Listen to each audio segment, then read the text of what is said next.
bonjour tout le monde. Bienvenue à ma première vidéo de réaction d'après-match des Canadiens de Montréal.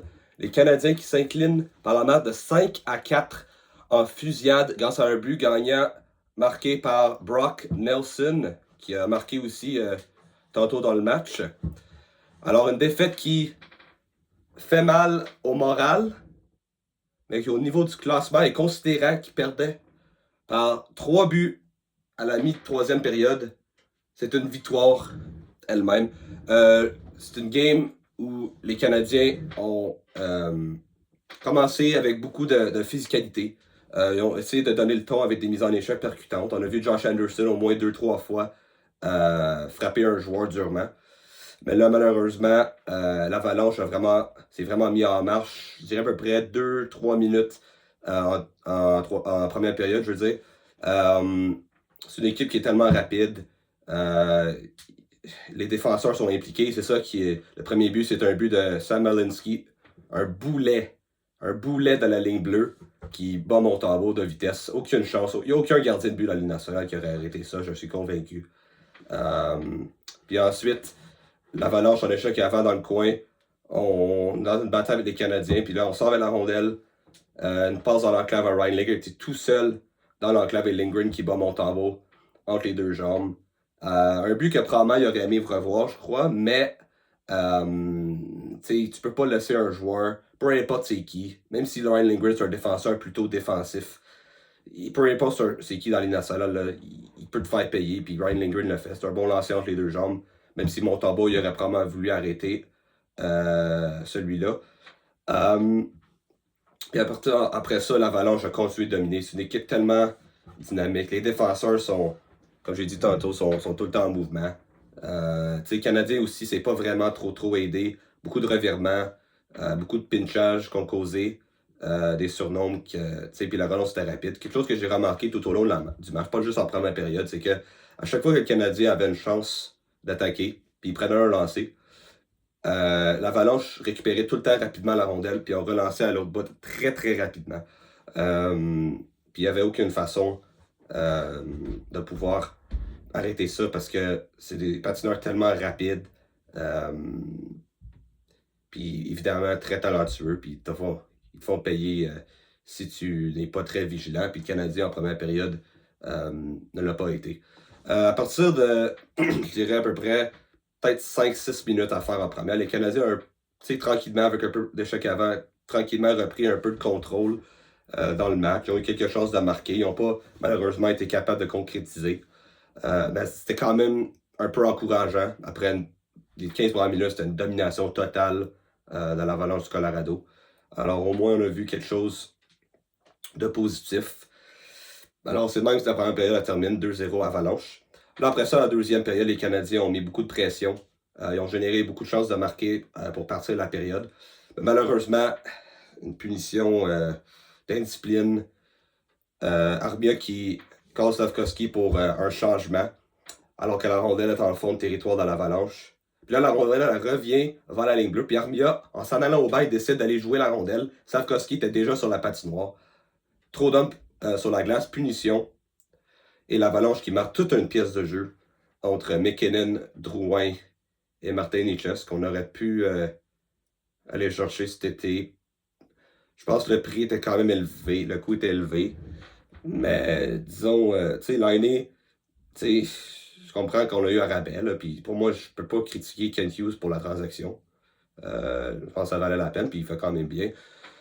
Mais considérant Martin Necas cette année, qu'est-ce qu'il a fait en Caroline, puis qu'est-ce qu'il fait au Colorado depuis qu'il est là, c'est. Disons, il aurait complètement transformé l'attaque du Canadien. Excusez-moi, j'ai un peu un rhume, là, donc j'ai un peu mal à la voix. Donc je vais faire mon mieux, mais bref, toute une pièce de jeu, 3-0 Avalanche. Mais là, le Canadien qui réplique rapidement un tir de la pointe de Jayden Struble. Slavkovski qui est dans l'enclave, il fait dévier le lancer. Et c'est 3-1. À partir de ce moment-là, le Canadien a commencé à. Encore une fois, ils ont repris où ils ont laissé pour commencer la deuxième période. Beaucoup de chocs avant, beaucoup de chances de marquer. Puis leur effort porte fruit. Ils ont eu 3 avantages numériques pour finir la deuxième période. Malheureusement, on a pas assez proche souvent à marquer, mais je trouvais qu'il manquait cette petite fraction de seconde d'exécution. Que ce soit une passe un peu manquée, le bâton qui n'était pas sur la glace pour mettre la rondelle au fond du filet ou juste un lancer raté. Alors, on a un peu gaspillé nos chances, surtout qu'on a aussi eu un avantage numérique en fin de première période. Alors, 0 pour 4, c'est pas. Tu peux pas continuer quelque comme Colorado, là. Il faut que tu en scores au moins un, là. Parce que cette équipe-là fait mal. En fait, la preuve, ils ont marqué sur leur seule occasion à partir de ce moment-là de la game. Alors, 3-1 après 2 périodes. En troisième période, l'Avalanche qui marque assez rapidement. Un tir dans la ligne bleue, je crois, par Devin Taves qui est dévié par Brock Nelson. C'est 4 ans. À partir de ce moment-là, là, l'Avalanche. Écoute, l'Avalanche. Le Canadien, il semblait vraiment abandonné. Là, il n'y avait pas trop grand-chose qui se passait. Beaucoup de revirements, on tentait des choses, mais ça n'en a nulle part. Jusqu'à temps que Newhook coupe au filet. Il prend un tir, il y a un arrêt, puis après ça, le retour à Joshua Roy qui fait 4-2. Alors, tu sais, un but. Joshua Roy, que, tranquillement, 2 buts en 2 matchs. Il commence à peut-être se sentir plus à l'aise. C'est sûr que ça va vite quand même. C'est pas un joueur qui joue avec beaucoup de pace, mais c'est un joueur quand même intelligent. Évidemment, un très bon talent. Mais il marque, puis ça donne un peu le sport aux Canadiens. Puis là, après ça, 30 secondes plus tard, Slavkovski qui reçoit une belle passe, coupe dans l'enclave, un lancer foudroyant qui bat Blackwood. C'est un lancer que je pense que Blackwood aurait vraiment dû arrêter. Cependant, parce que ça passe à travers le bras ici. Mais on va le prendre, c'est 4-3 pour l'Avalanche. Puis là, après ça, le Canadien, là, il a eu 3 à 4 chances. Caulfield qui a raté toute une occasion. Hudson qui a frappé la barre horizontale. Matheson qui a coupé au filet. Newhook aussi. Et écoute, ça bourdonnait. Puis après ça, tout cet effort-là, ça se fait payer avec un but de Dvorak. Tout un tir du revers à Sidney Crosby. Partie supérieure. Et c'est 4-4. Personne n'aurait pu s'attendre à ça. Moi inclus. Mais c'est l'égalité. Puis même le Canadien, après ça, ils ont eu beaucoup de chances de marquer aussi, encore une fois. Là, que on bombardait l'Avalanche, on les dominait. Puis, tu sais, ça a passé proche plusieurs fois. Carey a eu toute une occasion dans le milieu de l'enclave. Là, il y avait le temps aussi. Blackwood a fait un bel arrêt. Puis ça a fini de même. 4-4, on s'en va en prolongation. Un gros point pour les Canadiens qui sont en plein milieu de course aux séries. Rendu en prolongation. Malheureusement, le Canadien, encore une fois, en mettant Dvorak au centre de mise en jeu. Pour mise en jeu, il perd la mise en jeu. Je trouve que ça arrive trop souvent. Tu sais, Dvorak, c'est sur son rôle, c'est gagner mise en jeu, puis en prolongation, c'est pour ça qu'on le met. C'est pas vraiment pour qu'il puisse jouer, c'est pour que le Canadien commence avec la possession. Puis ça, souvent, on va switcher, on va appeler Dvorak au banc, puis on va faire embarquer Cole Caulfield. Malheureusement, l'Avalanche ont commencé avec la rondelle. Ils ont éventuellement eu un avantage numérique aussi de 2 minutes. Je crois que c'était Slavkovski pour avoir retenu Makar. Puis après ça, l'Avalanche qui a passé vraiment proche. Makar, McKinnon, ça bourdonnait. Mais le Canadien s'est très bien défendu, considérant que c'est un 4 contre 3. C'est très difficile à défendre un 4 contre 3. Parce que c'est pas vraiment habituel dans un match. Tu vois pas mal juste ça en prolongation. Puis c'est quand même rare des pénalités en prolongation aussi. Là, ça se voit pas très souvent. Le Canadien a quand même. Ils ont tenu leur bout. Puis Montembeault, il a fait des gros arrêts. Là. Montembeault, il n'est pas à blâmer pour le match à soir, là, ça c'est sûr. Même s'il aurait probablement voulu arrêter le lancer sur Ryan Lindgren. Puis après ça se transmet en tir de barrage. Caulfield est arrêté. Charlie Cole marque un très beau but sur Montembeault, une belle feinte du revers. Ensuite, Suzuki se fait voler. Il a un peu raté son tir. Il avait déjoué le gardien de but, mais malheureusement, il a lancé sur le patin de Blackwood. Ensuite, c'était Nichushkin, il a raté le filet. Liné toute une feinte du revers pour battre Blackwood. Ensuite, McKinnon, qui aurait pu donner la victoire à l'Avalanche. Il se fait arrêter, un gros arrêt de Montembeault. Puis après ça, c'est Dvorak. Une belle feinte, malheureusement, il n'a pas été capable de le compléter. Il a un peu trébuché. Puis après ça, c'est Brock Nelson, comme d'habitude, qui marque toujours contre le Canadien. Il donne la victoire à l'Avalanche. Puis ils obtiennent le point boni. Mais c'est vraiment un gros point pour les Canadiens. Le Canadien qui, en date d'aujourd'hui, demeure dans la dernière position, accédant aux séries. Je vais juste vérifier le classement à Star, que le match est fini. Mais c'était un match, un gros point, peu importe. Même si le Canadien aurait, aurait perdu le match, ouais, si le Canadien aurait perdu le match, le Canadien aurait, je pense, demeuré dans une position aux séries, considérant qu'ils ont des matchs en main sur les Rangers. Je pense qu'ils ont 2 matchs en main sur New York. Mais il fallait. Tu sais, considérant que, comme je dis, je pensais que la game était finie après le but de Brock Nelson, là, 4-1. Là, écoute, rien ne se passait pour le Canadien. Puis là, tout d'un coup, 4-4. Excusez-moi. Rendu en prolongation, tu sais, rendu là, tu veux gagner. Donc, c'est décevant. Tu sais, c'est sûr, je suis déçu. Mais quand tu regardes dans le big picture, c'est très positif. Alors, maintenant, j'ai trouvé le classement. Alors, les matchs aujourd'hui. Pardon. Les Rangers ont gagné 5-3 face aux Canucks. Alors, avant la game du Canadien, ils sont égalisés avec les Canadiens avec 74 points. Ensuite, les Islanders ont perdu 4-3 en prolongation face aux Flames.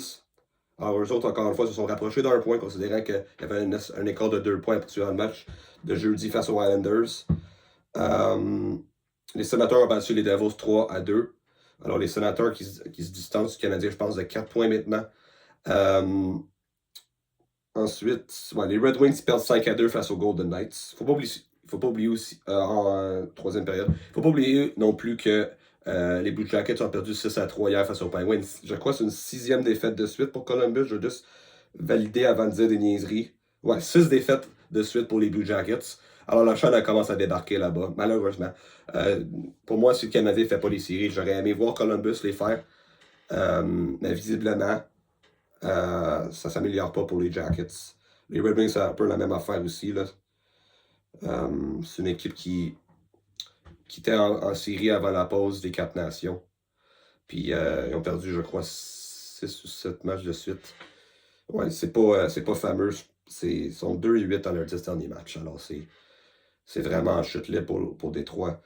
Les Rangers, 3 victoires à leurs 10 derniers matchs. Eux autres ici, c'est l'inconstance. C'est une équipe qui n'a pas vraiment pris leur envol. Ils ont des bons joueurs, mais c'est une équipe qui. Leurs meilleurs attaquants là, sont tous dans la trentaine.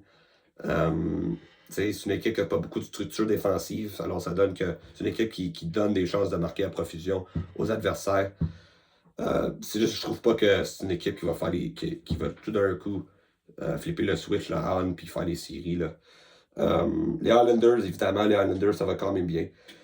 Mais cette équipe-là, est-ce que cette équipe-là va vraiment faire les séries? Là? Écoute, quand tu regardes leur équipe, là, il y a beaucoup de blessures de 1. Mais c'est une équipe qui a échangé Brock Nelson, qui était probablement leur 3e meilleur attaquant, je dirais. Le centre numéro 2. Écoute, je vais te dire ça, là. Parce que c'est une équipe, on sait tous, c'est une équipe qui joue un style de jeu très plate. Pas très rapide aussi, là. C'est probablement une des équipes les plus lentes de la ligue. Si cette équipe-là fait les séries, là, à la place du Canadien, je pense pas que. Je pense que arrêter de regarder les matchs en série, là, parce que c'est une équipe vraiment qui. C'est plate. Écoute, ils vont avoir mérité leur place, là, parce que considérant toute l'adversité qu'ils combattent ces temps-ci, mais je veux pas voir cette équipe-là les faire. Alors, pour les Canadiens, c'est un gros point obtenu. Là, après ça, cette semaine, ils ont 3 matchs. Ils ont Saint-Louis mardi soir. Ils ont les Flyers jeudi soir. Puis ils ont les Hurricanes vendredi soir. Faut pas oublier aussi, ils ont les Panthers en Floride. Un match dans l'après-midi aussi, le dimanche, à 1h, je crois. Et aussi, je veux juste me souligner que mardi prochain, suivant, ils vont aussi jouer contre les Panthers à Montréal. Alors, des 5 prochains matchs, c'est très difficile. Ils ont 4 matchs sur la route. Ça ne sera pas de la tarte, comme on dit, mais encore une fois, ils démontrent du caractère. Ils trouvent des façons d'aller chercher des points in extremis. C'est vraiment quelque chose de spécial qui se passe. Alors, c'est une grosse semaine. Ils sont quand même bien positionnés dans la course, mais pour pouvoir se distancer, il faut des victoires. Il faut aller chercher ces points supplémentaires en prolongation. Depuis la pause des 4 nations, ils ont 4 défaites en prolongation, mais seulement une défaite en temps régulier. Ça, c'est quand même quelque chose d'exceptionnel. En 13 matchs, ils ont 8 victoires et une défaite en temps régulier et 4 en prolongation. Ça, c'est quand même quelque chose d'impressionnant. Une défaite en 13 matchs. Alors, ça va très, très bien. Pour les Canadiens, c'est une équipe qui n'a pas vraiment un vrai deuxième trio. Newark, il s'en tire pas si mal, mais on sait tous que c'est pas un vrai deuxième centre dans la Ligue nationale de hockey. Du moins sur une équipe qui aspire aux séries ou qui aspire à la Coupe. Patrick Laine, je trouve, lui puis Newark, tranquillement, là, ils se développent une meilleure chimie. Puis Josh Poirier, depuis 2 games, il a scoré 2 buts. Il commence à peut-être retrouver sa confiance au niveau de la Ligue nationale, parce qu'évidemment, à Laval, il dominait. Alors, pour les Canadiens, si ce trio-là peut les donner de la production, ça va aider l'équipe. Le troisième trio, Anderson, Dvorak et Gallagher, ils jouent très gros hockey ces temps-ci. C'est sûr qu'on voudrait que le quatrième trio, Heinemann, Armia et Evans, puissent contribuer offensivement un peu parce qu'ils ne produisent pas vraiment ces temps-ci. Du moins pas comme ils produisaient avant qu'Heinemann se blesse. C'était leur meilleur trio. Là. Écoute, ça changeait des. C'était vraiment quelque chose d'impressionnant. L'échec avant, le momentum qu'il amenait. Là. Ils jouent quand même bien. Mais il faudrait un but une fois de temps en temps parce que le Canadien, c'est une équipe qui. Afin de gagner des matchs, il va falloir qu'ils scorent des buts. Puis ça aiderait beaucoup. Le premier trio, Slavkovski, évidemment, il a connu un très bon match, il a marqué 2 buts. Suzuki, j'ai rien à lui reprocher. Cole Caulfield, j'ai rien à lui reprocher dans l'ensemble cette année. Puis il joue pas si mal, mais il y a une raison. Caulfield, il a quand même été blanchi, je crois, dans ses 3 derniers matchs. Alors, il va falloir un peu plus de sa part. Il est impliqué au moins. Il a ses chances, mais je trouve Caulfield, c'est un joueur qui, je trouve des fois, là, il lance un peu trop souvent du coin où il n'y a pas vraiment un angle pour marquer. Je comprends que c'est un joueur qui est capable de viser les trous, mais je trouve que Caulfield pourrait peut-être essayer de trouver des meilleurs jeux. C'est un joueur qui va, je pense, être capable de se rendre à 40 buts. Il reste 13 matchs. Je pense qu'il est capable de marquer 7. Là. Je vois pas pourquoi il serait pas capable de marquer 7 en 13. Alors pour Caulfield, c'est ce trio-là, parce que ce trio-là a quand même été un peu ralenti cette semaine. Du moins comparément aux dernières semaines, suivant la pause des captations. Ben, c'est normal, chaque trio dans les nationales va connaître une moins bonne semaine, disons. Puis cette semaine, c'est cette semaine pour le premier trio du Canadien. Rien de trop d'inquiétant. C'est quand même des matchs quand même difficiles, des matchs serrés. Évidemment, 2 matchs contre des équipes, des rivales directs de division et un match contre l'Avalanche du Colorado qui est une super puissance à la Ligue nationale. Alors pour moi, c'est un match très positif. Je vais parler un peu de l'Avalanche. Quelle équipe? Pour moi, c'est la meilleure équipe qui est venue jouer à Montréal cette année. Je sais que les Canadiens, cette année, ont des matchs qui ont été complètement dominés, surtout en début de saison, mais ces équipes-là, c'était vraiment que le Canadien était tout croche. Écoute, en début de saison, rien ne fonctionnait. C'était tout croche, il n'y avait pas de structure. Les joueurs jouaient sans confiance aussi. Mais cette équipe-là, l'Avalanche, j'ai jamais vu une équipe, mais probablement j'ai déjà vu une équipe, mais cette équipe-là est tellement rapide, ça se peut pas, là. Ils ont plein d'attaquants, plein de marchands de vitesse. Les défenseurs sont toujours en mouvement. Tu as probablement le meilleur attaquant de la Ligue nationale cette année en McKinnon, puis le meilleur défenseur en Kyle McCarr. En plus, avoir refait la ligne de centre, on en a cherché des gars comme Brock Nelson et Charlie Coyle qui fit bien dans cette équipe-là. C'est une équipe qui n'a pas de faiblesse vraiment. La seule chose, puis on l'a vu à soir, c'est peut-être les gardiens de but. Ça pourrait les faire mal en série. Mais Blackwood, dans l'ensemble, cette année, il goal quand même bien. Alors, pour l'instant, rien pour paniquer. Je pense que j'aime leur chance beaucoup contre les Stars. Ça risque d'être eux autres. C'est quand même incroyable, par contre, qu'on est rendu à un point où probablement je pense que le consensus 2 des 4-5 meilleures équipes de la Ligue, puis 4-5 favoris pour gagner la Coupe, ils risquent de s'affronter en première ronde. Ça, c'est quand même. C'est dommage qu'on est rendu là. Je pense qu'on devrait voir ces équipes-là se battre en deuxième, troisième ronde et non au premier tour. Parce que c'est 2 équipes qui mériteraient d'aller loin. Mais pour moi, contre Dallas, considérant que Miro Escanen est blessé, puis il raterait le premier tour, je vois pas les défenseurs comme Nat Dumba, Ilya Lyubushkin, Cody Ceci est capable d'arrêter les gars comme McKinnon, puis, tu sais, Nichushkin, puis Martin Nichess, je vois pas comment. Dallas, ils ont beaucoup de profondeur à l'attaque, ça c'est vrai. Probablement plus que Colorado. Mais en défense, pour moi, Escanen, c'est leur meilleur défenseur. Je vois pas comment. à moins qu'Ottinger il goal sur la tête. Ce qui est possible. Ottinger a été très bon dans les dernières années en série. Pour moi, l'Avalanche, pour moi, battrait les Stars. Et pour moi, l'Avalanche, pour moi, c'est pour moi, c'est le favori pour la Coupe Stanley. Là. Euh, pour moi, je compare à Dallas. Pour moi, je pense qu'il battrait Dallas. Winnipeg, pour moi, ils ont une meilleure équipe que Winnipeg. Là. C'est une équipe beaucoup plus rapide. Ils ont plus de profondeur au centre comparativement aux Jets. Ils ont McKinnon. Pour moi, ils battraient les Jets. Edmonton, pour moi, selon moi. Pour moi, Edmonton sont pires que l'an dernier, selon moi.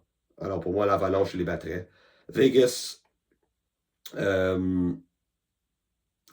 beaucoup de profondeur. Mais pour moi, l'Avalanche, ils ont énormément de vitesse. Puis Aiden Hill est un peu inconstant aussi. Lui, puis Blackwood, ça se compare. Puis là, est-ce que j'oublie une autre équipe dans l'Ouest? Les Kings. Encore une fois, les Kings, c'est une bonne équipe. Mais pour moi, pas à ce niveau-là. Dans l'Est, Washington, c'est une bonne équipe. Mais est-ce que c'est une équipe qui surperforme cette année? On verra en série. Toronto, je pense pas qu'ils battraient Colorado là, s'ils se rendaient en finale. Tampa, peut-être. C'est Vasilevski gros sur la tête. Mais pour moi, Colorado est une meilleure équipe. Et Floride, évidemment, une équipe qui est très bâtie pour les séries, mais qui a fait beaucoup de changements. À date limite des transactions. Pas toute leur équipe a encore joué ensemble. Alors en série, il pourrait avoir un ajustement. Mais c'est une équipe quand même qui n'est pas aussi rapide que l'Avalanche. Évidemment, c'est une équipe beaucoup plus robuste. Mais c'est une équipe qui est aussi probablement maganée. Ben, ils le sont, là. C'est pas mal évident. Ils ont beaucoup de blessures. Tu sais, éventuellement, quand tu es rendu à 2 finales de suite, s'ils se rendent pour une troisième, là, je pense que, tu sais, l'Avalanche, ça fait 2 ans qu'ils ont perdu au premier ou au deuxième tour. Alors, ils n'ont pas eu un été aussi court les dernières années. Je pense que l'Avalanche, pour moi, c'est les favoris de la Coupe, là. Alors, en conclusion, un gros point pour les Canadiens qui se maintiennent dans la course. N'oubliez pas de liker et abonner à ma nouvelle chaîne YouTube. Et n'oubliez pas aussi que j'ai publié une vidéo dans les derniers jours en anglais et en français où je parle un peu de moi-même, ma passion de hockey, l'avenir de cette chaîne. Alors, si vous êtes intéressé, vous pouvez aller la regarder. Et c'est tout pour moi aujourd'hui. Merci.